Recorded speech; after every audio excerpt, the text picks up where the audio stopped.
Berikut ini cara merekam layar di HP Oppo ya. Langsung saja teman-teman kita masuk ke tutorialnya. Nah, jadi agar lebih cepat, kalian langsung masuk ke pusat kontrol atau quick panel. Di sini kalian cari yang namanya perekaman layar. Nah, ini dia. Atau juga nggak muncul, kalian klik titik 3 atau kalian geser dulu cari di samping.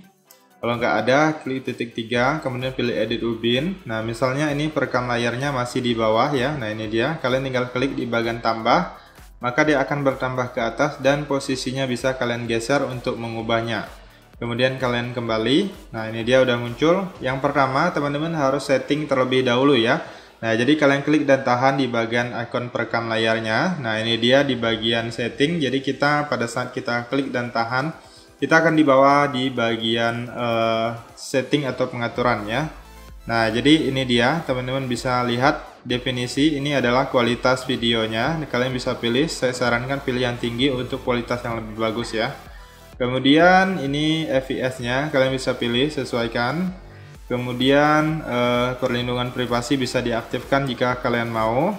Nah, jadi dia akan menyembunyikan ikon aplikasi notifikasi ya. Nah, jadi tersembunyi. Kemudian di sini ada juga untuk rekam kamera depan. Kemudian format pengkodean video ini saya sarankan pilih yang H265 untuk ukuran video yang lebih kecil ya. Nah, tujuannya agar bisa terbaca di semua perangkat. Soalnya kalau pakai H264 ini biasanya saya pernah di laptop itu videonya nggak bisa diakses ya, nggak bisa dibaca. Nah, kemudian selanjutnya kalau udah setting, coba kita lihat dulu di sini di bagian yang tadi. Saya ulangi. Biasanya ini harus kalian aktifkan ya teman-teman ya. Nah, ini saya lupa jelaskan tadi. Nah, ini suara sistem dan suara mikrofon ini harus diaktifkan. Tujuannya agar pada saat kita melakukan perekaman itu suaranya ikut terekam ya. Nah, ini tadi ketinggalan jadi saya jelaskan ulang. Nah, selanjutnya kalau udah di setting, kalian silahkan klik aja di perekaman layar tanpa ditahan. Kita klik sekali. Nah, maka ini sudah mulai melakukan perekaman layar ya. Nah, jadi teman-teman bisa lihat waktunya sudah berjalan. Nah, kita bisa klik.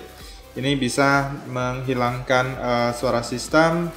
Kemudian ini mikrofonnya. Nah, jadi kalian bisa aktifkan dan nonaktifkan, bisa pause atau jeda. Kemudian ini selesai. Ini adalah untuk berhenti melakukan perekaman. Nah, kalau sudah selesai melakukan perekaman, kalian silakan klik selesai. Nah, biasanya langsung tersimpan ke galeri ya. Nah, ini dia hasil dari perekaman layar di HP Oppo ya, teman-teman ya. Nah, kita lihat. Nah, kita bisa klik. Ini bisa menghilangkan suara sistem. Kemudian ini mikrofonnya. Nah, jadi kalian bisa aktif. Nah, kurang lebih seperti itu ya untuk hasil perekamannya. Dan seperti itulah cara melakukan perekaman layar di HP Oppo. Silahkan dicoba, semoga bermanfaat dan sampai jumpa di video berikutnya.